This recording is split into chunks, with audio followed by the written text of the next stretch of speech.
My name is Charlene Gulak, and I am an economic development advisor with RMED, a Rural Manitoba Economic Development Corporation.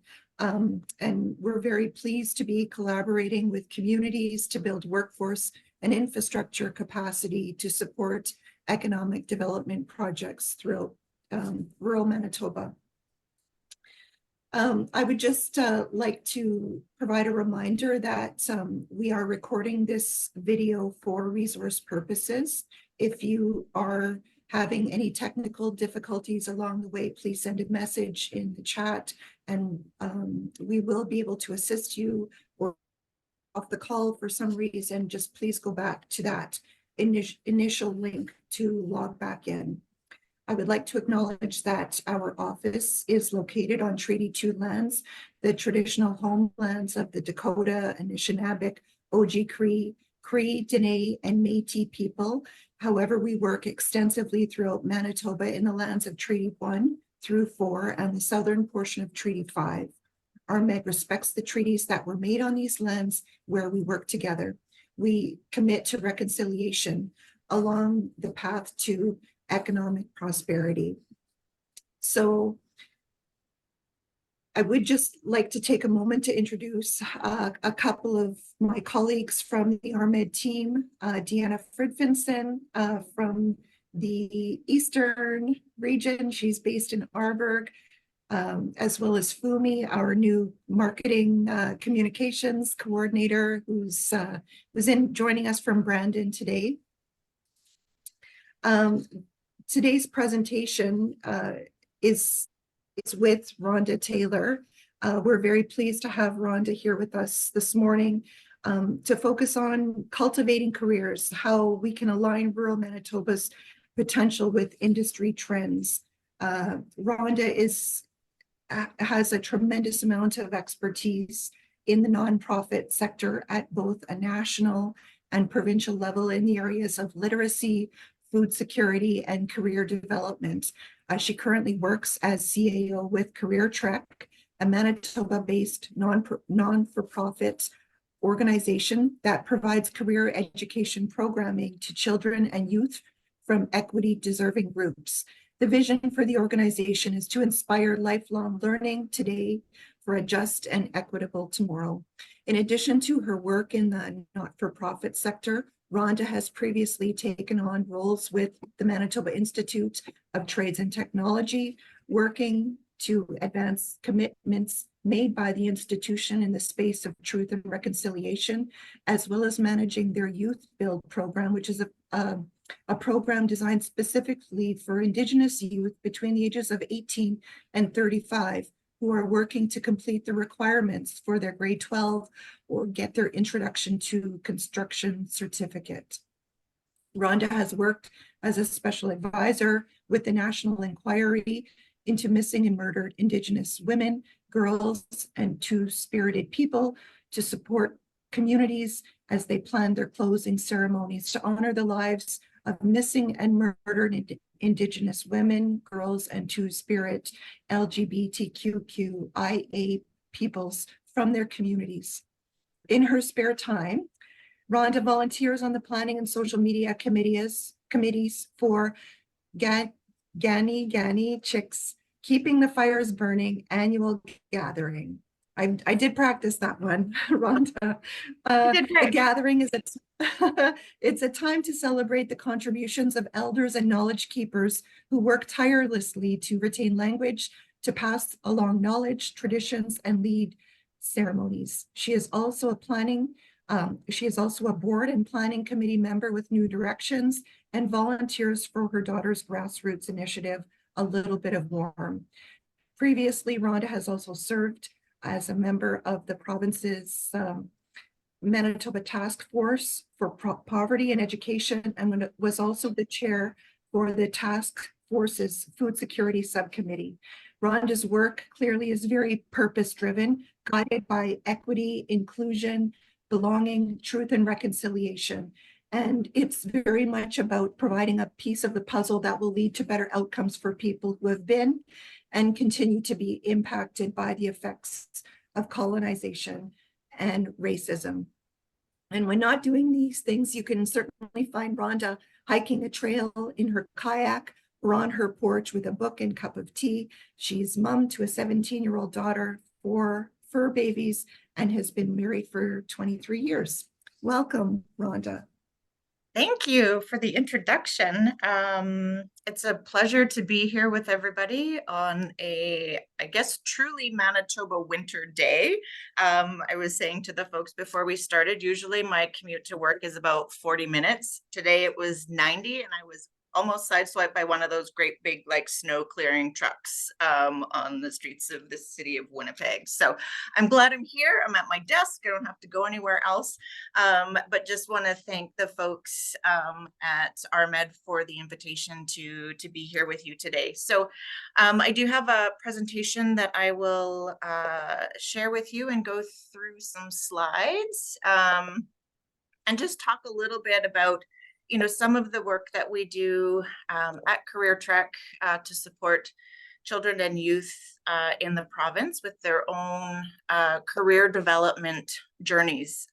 We started early in our programming with students in grade 5 and 6, so to what Leanne had referenced through our Wonder of Work program. And so we find that if we have the opportunity to start getting kids to think about what career is and where they can go and how they get there, they're better prepared with the knowledge and awareness to make some decisions about what things look like for them after high school graduation. I do want to thank Charlene for the land acknowledgement. My office is based in Winnipeg, so I do like to acknowledge Treaty 3 in the community of Shoal Lake First Nation, given that it's from that treaty territory that Winnipeg gets its clean drinking water. So I just wanted to add that as an addition based on where I'm situated and where I work. So, just a little bit about, who we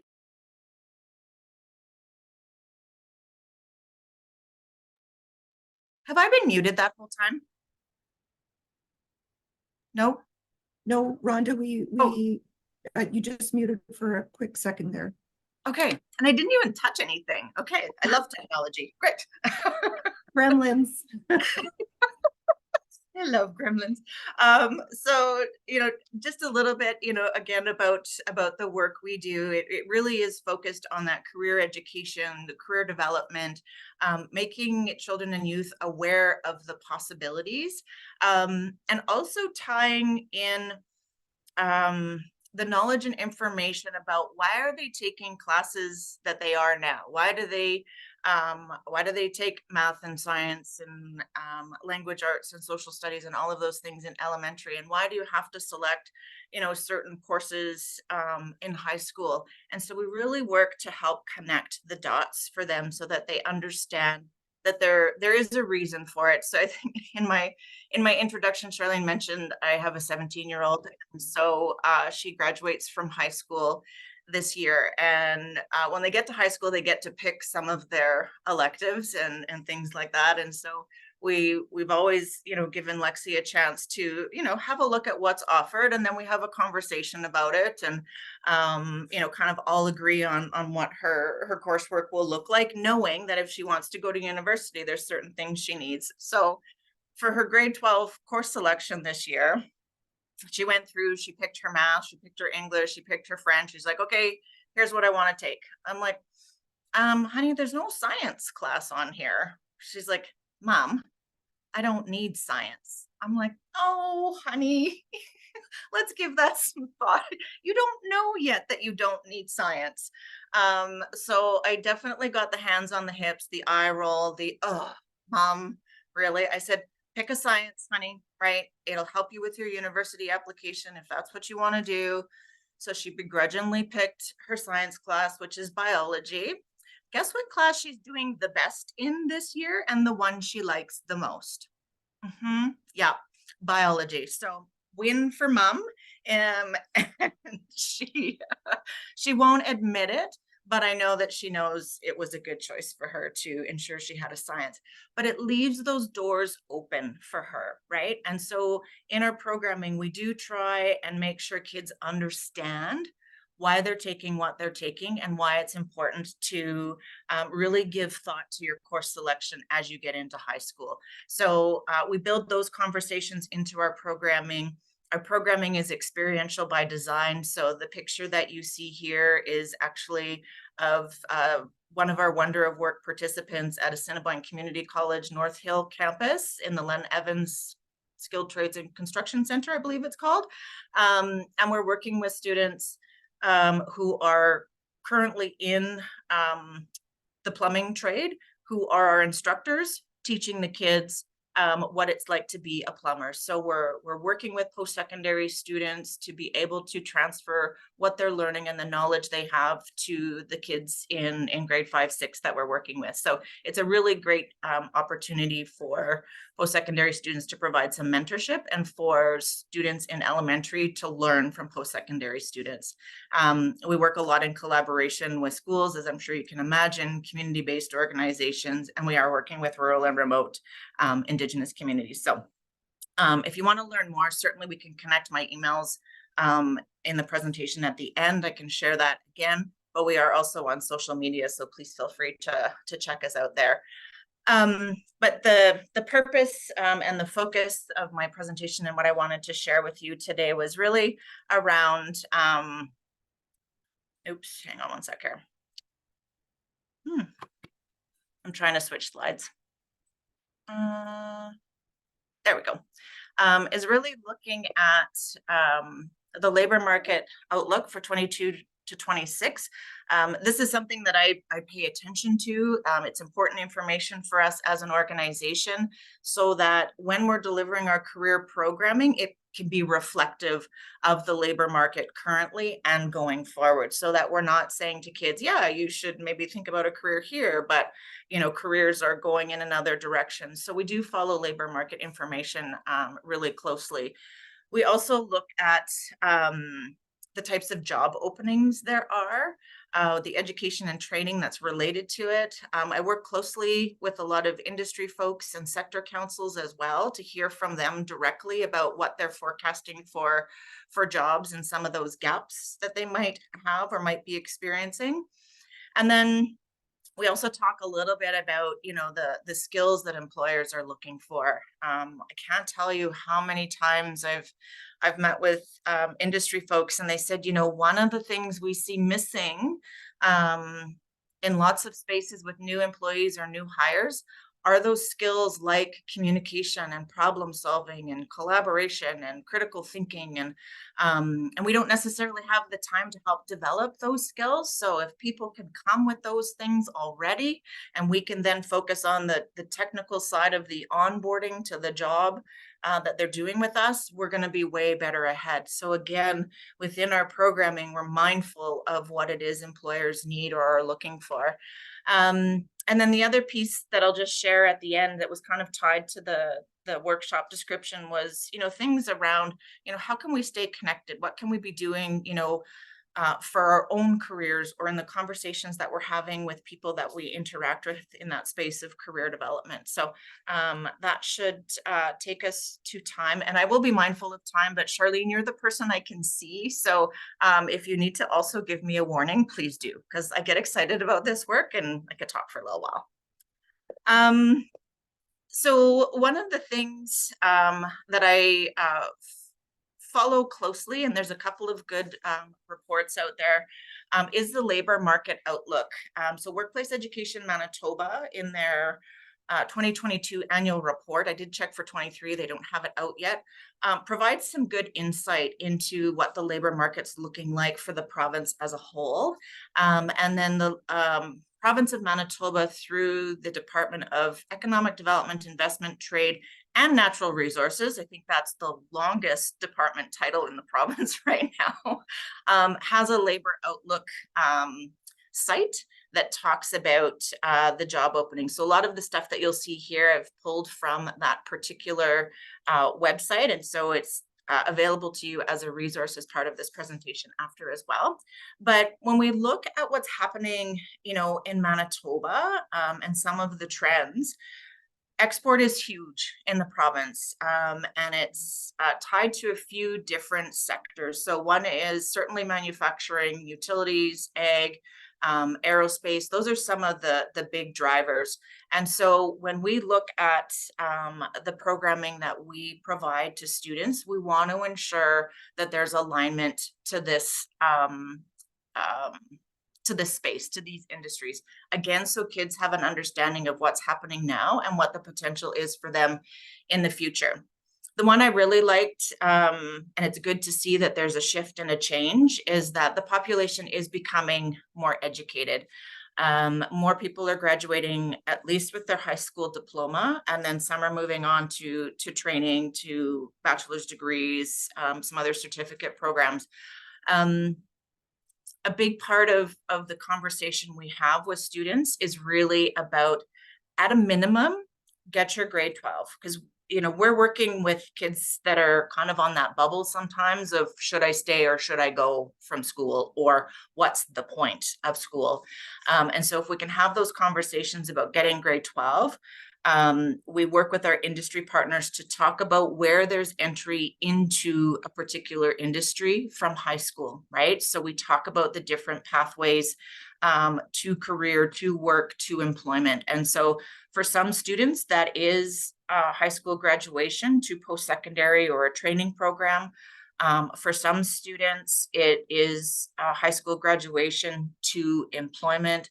Some it's I'm curious about entrepreneurship or the gig economy, or I don't really know what I want to do, so I want to try a couple of things.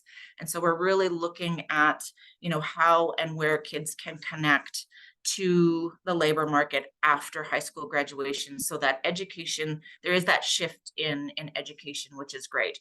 What we also see is that there are more jobs that do require some form of post-secondary education.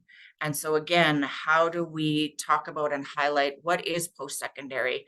How do I get there?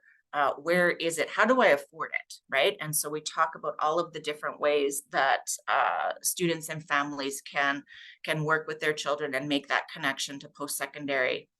Some of the other trends and where some of the job openings come into play, and I'm sure lots of you know this, right, is that there is a retiring population, right, that needs that will require jobs to be filled. And so when we look at the job openings that are available in this range of 22 to 26, 68% will be as a result of retiring workers, with another 32% due to economic growth in the province. And so again, when I look at the programming we do and the conversations I have with some industry folks, they have a need right now, and I understand that. I can't help you with that because we're working with children and youth, but we can be that plan out, right? If you want to, plan out the next, 3 to 5 to 7 years, we can help create, a group of students that are coming your way, more informed, more knowledgeable, with more education. And so that's how we find ways to work with industry and help them with their own labor market hiring or job hiring that they're requiring in future years, not today. We know, I added this in here, as I was, going through the material and the labor market outlook. We all know we had a provincial election in the fall. We had a change in government. When I looked at the mandate letter for Minister Moses, there were certainly, obviously, lots of similarities between the outlook reports that have been put out, this commitment to growing our economy with good jobs in Manitobans for Manitobans, with the idea and intention of retaining people in Manitoba. There was lots of conversation, certainly during the election, that I heard, and the lead up to young people maybe leaving the province because they don't see that there's opportunities here, or we're not doing a good enough job to retain young people here. And so again, part of our work that we do is to be able to demonstrate to young people that there are opportunities here in Manitoba, and here's the variety of sectors that you can tap into to have a good job. And so some of the other things that were highlighted in the mandate letter were around growing and expanding the clean energy economy, developing a mineral strategy. So that's sort of the mining industry and natural resources. There's a specific mandate to create 10,000 new jobs in skilled trades. That's where our friends from ACC North Hill campus come into play for us to help us connect students to those different skilled trades that are much needed in the province. And then there was, again, sort of specific to manufacturing, but it was electric transit manufacturing. But that's not to say, there's the need for folks in other manufacturing sectors as a whole. So I spend a lot of time talking to folks from the Bioscience Association of Manitoba and the pharmaceutical manufacturing and exporting that they're involved in is a huge industry in the province. So again, how do we start talking about those opportunities with students that are in our programs? And then the supply chain component of different parts of the province in Churchill and Centerport. So that adds to, some of the labor market information that, I watch and make sure that we're mindful of with our own programming. So going back specifically to that labor market outlook and that report for, what things are looking like for 2022 to 2026. This is the projection in terms of job openings by region. I, pick specifically just sort of knowing the connection and some of the audience with us today. The Southwest region, has available or will have available over 7,200 job openings. The Parkland region and North were combined, but Parkland includes the Dauphin area. So I included that and looked at some of the information there. But here's where we can see, the majority of jobs in the next few years throughout the province. And then within that, and I'll show you a little bit of information, there's some key sectors that are that have higher job openings than others, but I don't know that anybody will necessarily be surprised by that, but I'll show you some of that information as well. When we look at the job openings, there are 5 main industries that account for 50% of those job openings. So, I think we heard it during the pandemic, after the pandemic, ongoing in terms of trying to ensure we have enough healthcare providers on all kinds of levels, right? Everything from healthcare aides to doctors to nurses to rural and remote communities. We heard of ER closings and, doctors going to northern Manitoba and then leaving, and access to healthcare in rural and remote communities is less than what it is in larger urban centers. So no surprise there. The other industry is the wholesale and retail. Education services. This one, when I was looking at it, it surprised me a little bit, honestly, because I remember, and again, this is some years ago, right? We were at a point where there were too many teachers being graduated and not enough jobs, and it's now completely the opposite. We've actually just started a conversation and relationship with the Manitoba Teachers Society, and they've asked us, like, specifically, can you talk more to kids about the career of teaching and being in the schools and being in schools in different parts of the province, because we don't know where we're going to get teachers from at that elementary level. Early childhood educators is another one that we're seeing the need for. So that one surprised me a little bit. So there's some work to do in that space as well. And then public administration and construction round out the top 5 there. This one just kind of breaks it down a little bit further, just to show you kind of what some of the top 10 occupations are with the highest openings. And they're not in any particular order. But certainly I've heard from folks from the Manitoba Trucking Association. They need drivers. They need drivers to move goods. They need drivers to bring goods in. I mentioned the nurses already, retail workers. Here's where the elementary school and kindergarten teachers come in, folks in the space of food and hospitality, tourism, and then general office support.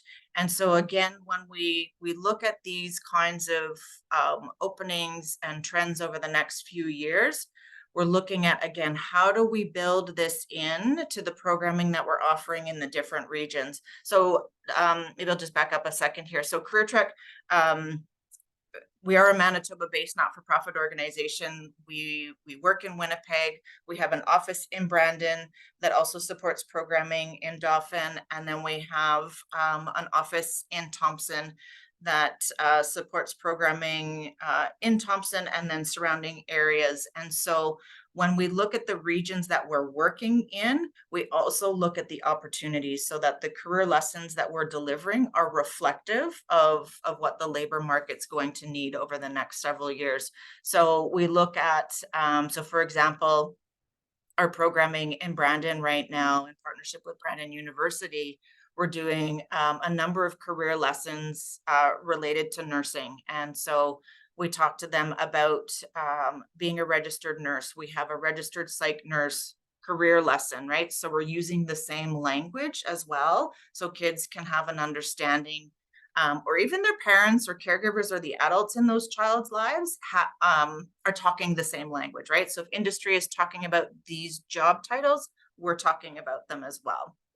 So it matches. So when I look at the job openings, so from that map, that breakdown again, the Southwest region, when they look at the industries and the employment that's going to be available again in that time frame, the top three are the healthcare and social assistance, the wholesale retail trade, and manufacturing. And you can sort of see here down the side in terms of how many openings in each of those industries. The same goes for the Parklands and North region, except instead of manufacturing, it's agriculture. So that one's a little bit different there. And I was looking at something from Economic Development Winnipeg, and they've certainly seen a trend in terms of folks entering ag as an industry. And not sure whether it's related to the fact that there's not the jobs or that there's not enough talk about ag as an industry or as a sector or as a job or as a career. And so they've made a recommendation that maybe there's a bit more work to do to try to unpack the reason for that. So it'll be interesting to see if somebody or a group or an organization is able to pick that up, so we have a better understanding of ag and that sector as a whole.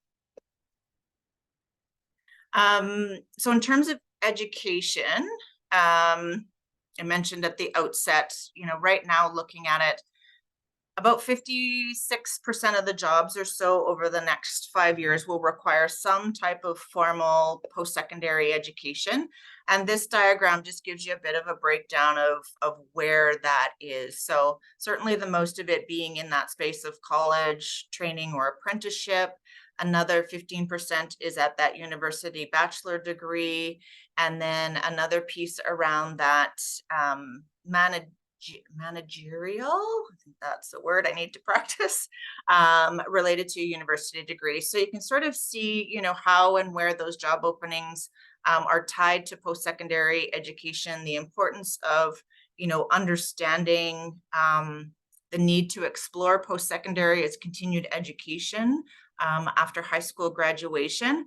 What was also interesting for me to see from the standpoint of the work that we do is that there is a component of education tied to high school, right? So high school graduation. So one of the things that I want to ensure with our programming, given some of the students that we're working with and the families and the communities, I want folks to understand that there are those multiple pathways to career and to jobs, that there are ways to enter the labor market. There are ways to be successful in career. that don't necessarily require post-secondary at the outset or maybe ever. I don't want students in our programs to think that the only way for them to be successful in life or in career is through post-secondary training after high school. For some of the students that we work with, they may never go to post-secondary, but it doesn't mean they can't be successful in a job or a career. So when I see this 33%, I do smile, right? Because I know I can share that message with our students, and some of the industry partners that we're working with, they're actually able to highlight and articulate those jobs that are available to students when they graduate high school. And so either we'll share that information or we'll actually invite industry partners in to talk directly to participants about those opportunities, so that they know that there is a next step, or that they're, when we say, hey, at least graduate high school, and they go, why would I do that? Right? There's a reason, right? We've connected that dot. They can't say, well, so what if I graduate high school? Well, so what? You could get a job. You could get a job here. You could do a training program. You could decide at 30 you want to go back to school and further your education, but at least you have your grade 12 and you have that place where you can start. So we try to answer all of the so what questions so they can't so what us anymore. And so far we're doing okay. Here's a bit of a breakdown in terms of the education piece that I was, oops, too fast.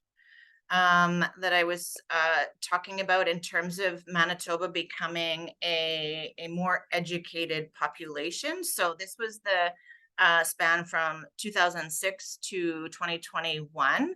And you can see here that in 2006, there were 29% of folks 15 and over had no certificate, diploma, or degree. And in 2021, that number's dropped to just under 19%. And so you can see in most instances, with an exception here in apprenticeship, where those numbers have gone up, right? And so this is the basis for Manitoba as a whole, with more education at different levels and different stages. And then this report from Workplace Education Manitoba actually breaks it down a little bit further. And so I picked out Brandon, where again, you can see there's more students with high school diploma. There's more students looking at college programming, bachelor's degree for that same range. They had Portage, La Prairie also pulled out of there. And again, you can see those increases in that space as well. Again, apprenticeship seems to be a bit on the downswing. So it'd be interesting to dig into that a little bit more and see sort of why that's changing or what's being done to kind of shift the momentum the other way again. And then the other thing, and I've mentioned this already, is that space where, yes, there's, the need for high school diploma. There is that need for, in some spaces, the post-secondary education or the training or a certificate or a diploma. But these are those skills that I was talking about at the outset that, when I'm having those conversations with the employers, these always come up. They come up actually almost more regularly than talking about the specific educational training, whether it's post-secondary or high school. We spend lots of time talking about these skills. So, they want to know that folks can come in and they've got good communication skills, both orally and in written format, that they have the ability to problem solve or to work together as a team. And so within the programming that we provide, we're trying to embed the development or the enhancement of these skills, right? I don't want to assume that, kids aren't coming to our programs already with skills and strengths, but how can we help them enhance these things and learn how to articulate them as skills and strengths that they have as they continue to go through school, and helping them understand the importance of those things and being able to demonstrate some proficiency in these areas. We certainly, I mean, I recognize, and we know we work with school age kids, we work with young students as early as grade 5. We don't sit down and go, okay, now time for our critical thinking workshop. Everybody get your pencils out, right? So what we look to do is embed the opportunity for these things to happen within our career lessons. So some of our career lessons require students to work independently. Some of them require to work together in small groups. So we've got that collaboration, that teamwork, that communication, the problem solving, because they don't always agree on how to build their bridge as part of the engineering lesson, right? So then they've got to figure those things out together and with one another.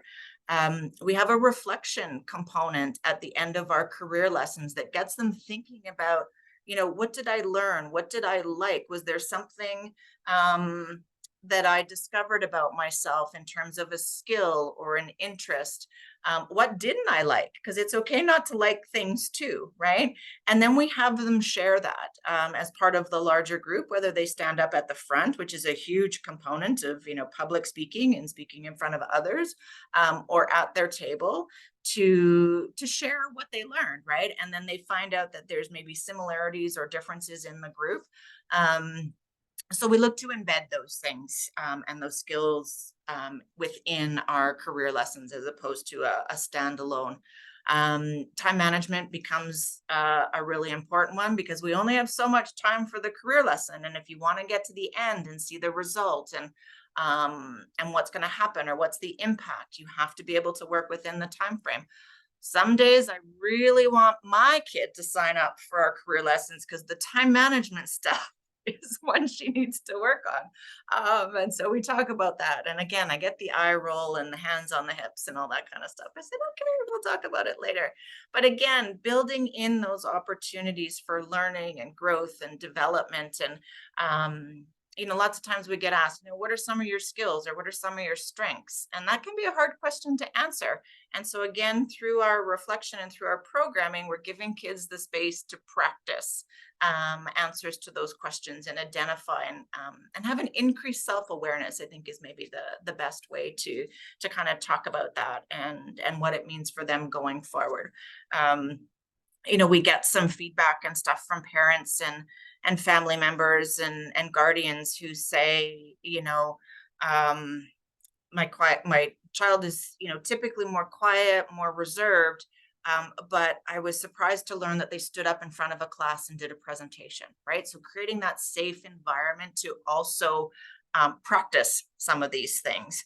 Our program group sizes are a little bit smaller sometimes than classrooms. So maybe that takes out some of the fear or the intimidation that folks might be feeling.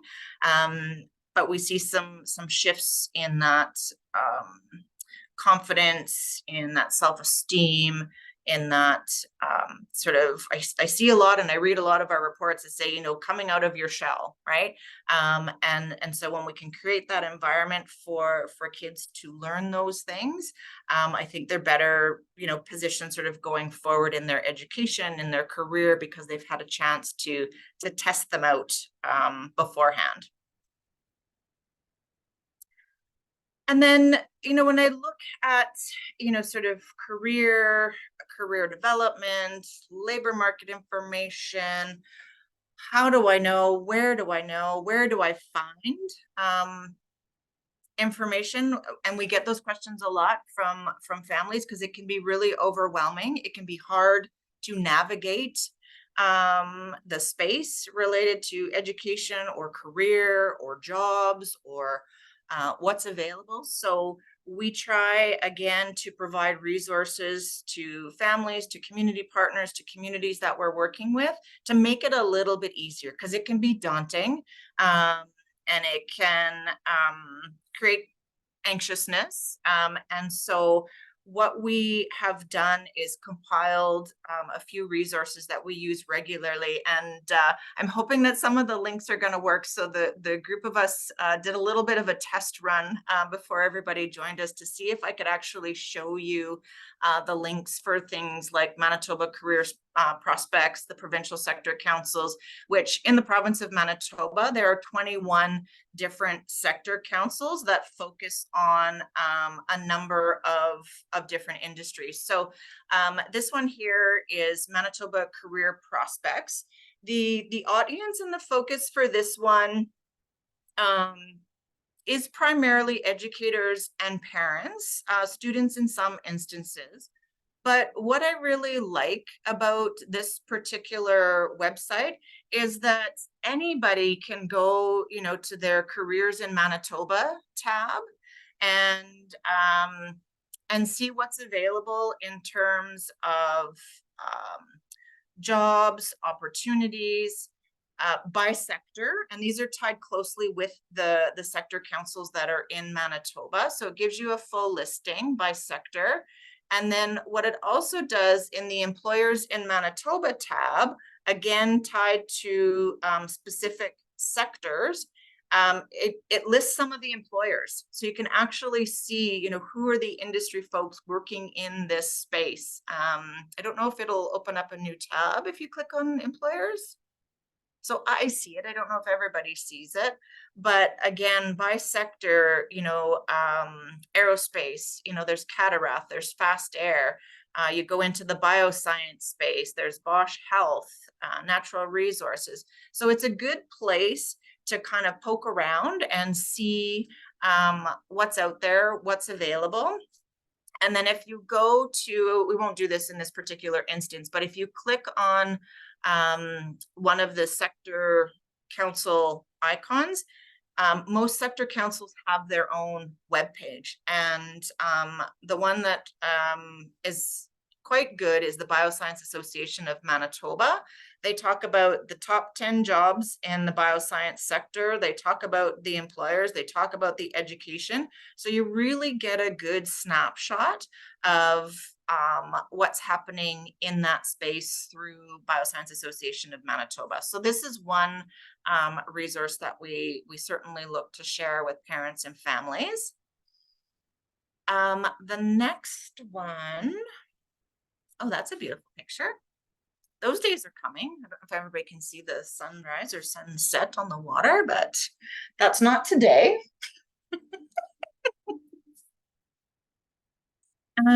Just bear with me, guys. Yeah, no problem.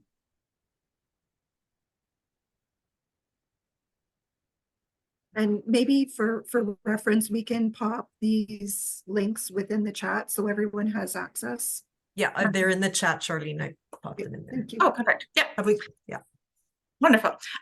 So this is the link to the Sector Council program. And Dan, I'm not sure if you're able to scroll down, but again, it shows you and provides the links to the 21 different sector councils that are in the province. And again, it spans, a large number of different industries, different sectors within the province, again, to help provide a starting point, an insight into information, awareness, those kinds of things about what's happening in the sector. And then the third one is the Work in Manitoba job portal. So this one you do have to create an account for, but again, it gives you the space to be able to connect with employers, look for job opportunities, see what's available in terms of where in the province. So this one again is another really good place to do some searching, to do some looking, and get some insight. And then the final one, so throughout the province, there are, what are they called? Manitoba Job and Skills Development Centers. So for folks who are looking for some extra support in terms of career development, or what's that next step, or how do I get started? There's a number of these centers that provide services specific to job search. They can do assessments. Sometimes there's workshops or training programs. So again, there might be folks that are looking to transition, or if jobs are changing, the need to upskill. These Manitoba Jobs and Skills Centers are there and available for people to access.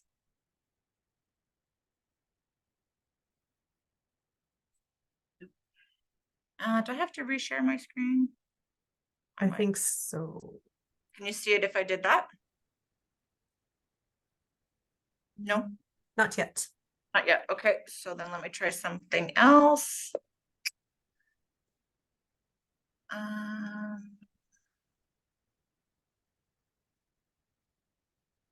There we go. Better? Perfect. Okay, we're back. Yay. Thank you. You're welcome. And then the other thing, and so when I was thinking about the, the presentation and sort of talking about, one, labor market as a whole, I always think about my own career and how I got here and how that kind of lends itself to the work that I'm doing now. And so when I look back, at my career, and one of the things that, again, we look to focus on with our programming is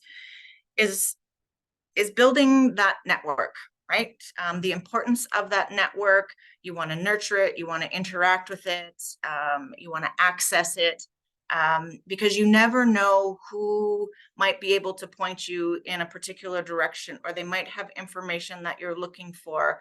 There might be job opportunities that aren't posted on any of those boards that are available because you talk to somebody in your network. And so part of the reason we look to bring in folks from industry to our programs is to help students develop their network. Because I don't think you're ever too young to start to build that. Winnipeg, certainly Manitoba as a whole, is a small place. I think there's sometimes 0 to 2 degrees of separation between, who we know and where we're situated in the province. That network is an important component, of your career, of your own career development. And it's interesting when I, again, sort of look back at my own career, the last 4 positions I've had, including this one, I found out about and or got through my network. I didn't see it posted on Indeed. I didn't see it posted on LinkedIn. It was a matter of just having conversations with folks to let them know what I was up to, what I was interested in. And they either said, oh, well, you need to apply for this job. Here's the posting. Or I'm hiring. Here's the posting. Send me your resume. And it was through conversation. So that network is important. I think the other piece that is also important is that the learning that you do, it doesn't end. It doesn't stop when you finish grade 12. It doesn't stop if you do a training program or a post-secondary program. There's always that space to be learning, whether it's in a formal setting, an informal setting. LinkedIn is one of my favorite places for learning. There's micro credentials. I know we heard a lot about that during the pandemic as well, because we needed to get people in certain jobs, but there is a continuation of micro credentials, which are, really short programs that provide an opportunity for people to upskill or make a switch or a transition. So, that's something that never goes away. It's not sort of one and done. It's like, good, got it, high five me. It's really about how do we continue to grow and develop, throughout our career and beyond. And then I talked about already the Manitoba Jobs and Skills Development Centers, that if people are looking for a bit more information or support for their own careers, or maybe it's a transition or upskilling that's required, that there are services available for people to get that kind of support. And then these are just some of the resources. And Charlene or Deanna, I'm happy to share the presentation deck. And these are all hyperlinks to some of the resources that I used, and then just some additional ones that I found that I thought might be useful for folks to have access to. But yeah, these are a lot of the ones that I visit fairly regularly to kind of stay on top of what's happening and what's happening in different parts of the province to ensure that our programming is relevant to the students that we're working with. And that is it. And this was, sorry, quickly, I've got a couple minutes, yay. This was one of our campers that we worked with in the summer of 2023 in Tatasqueyak Cree Nation, which is just about an hour and a half northeast of Thompson. So we were right in the community, and this was part of our construction and carpentry lesson. So they were using tools and building birdhouses and swinging hammers and using clamps. And this student said at the end of the career lesson, he's like, "Carpenter, I want to be a carpenter when I grow up." I said, "It's fantastic to discover that." I said, "What are you looking forward to when you become a carpenter?" He's like, "I want to build my own house. That's what I want to do. I want to be a carpenter so I can build my own house." I'm like, "Great, you go for it." So, you know, those are the kinds of things that we get to see in the programming that we deliver and the connections that we're able to make with young people. And so here's one of our future skilled trades folks who are going to fill those 10,000 jobs that the Premier set out. So thank you, everybody. I appreciate you being here. And again, I appreciate the invitation to share some of my insight with you. Awesome, excellent. Thank you so much, Rhonda. Just that opportunity to embed inspiration as far as career development and planning within our communities is a testament to the work that you're doing and that Career Trek is doing, which is so excellent. I see just a comment from Jackie in the chat. 4-H Manitoba has an ag career program for intermediate and senior members, which has been well attended and received. And it's a great program to get students familiar with careers and employers in the province. So yes, great comment. Thank you. Thanks, Jackie. Does anyone have any questions? If you would like to unmute or pop them in the chat comments, we have a few minutes left. Charlene, there was one question earlier from Leanne Sprung, and it was for Rhonda. Are these last few slides data from the original source referenced on the first slide? And now I'm sorry I didn't interrupt when that question came. Rhonda, would you like to reach out and ask that question? Yeah, so what I did is I took details from the Manitoba or the Labor Market Outlook 2022-2026 and the Workplace Education Manitoba Annual Report 2022. So all of that information is compiled. I just sort of pulled out pieces so I could talk about it differently or more specifically. But yes, those two links on the labor market slide will take you to all of that information. Does that help, Leanne?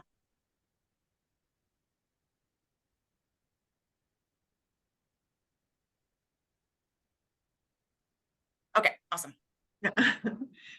And also noteworthy, Deanna has popped the full report in the chat, which actually RMED had a role in helping to facilitate.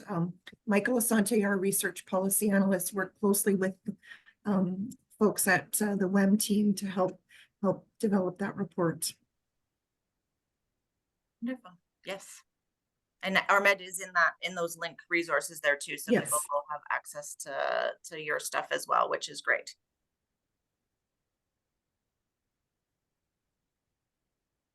Nice. Thank you.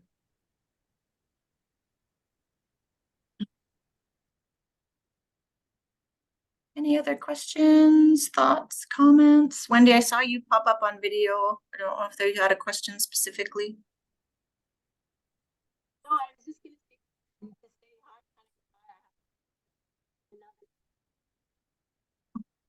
So I can't hear you, Wendy. Sorry. I know you're unmuted, but the sound is either muffled or sound really. Yeah.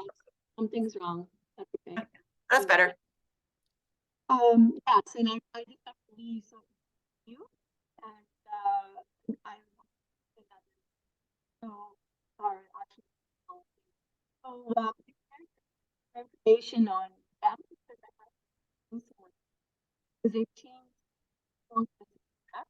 Sorry, it's like, You're still not hearing? That's fine. no, sorry. You can send me an email. Be great Yeah. to talk Take care. to you too. You can write down. She can write down.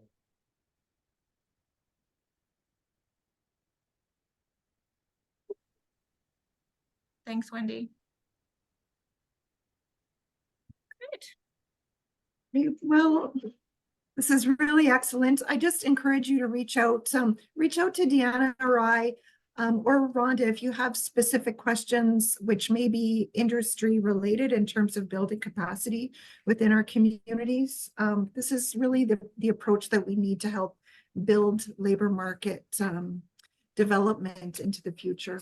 So just would like to say thank you once again to everyone for taking time to join us this morning.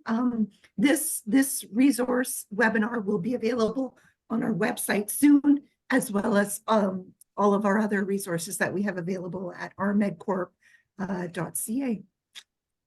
So with that, we'll sign off and enjoy your day, everyone.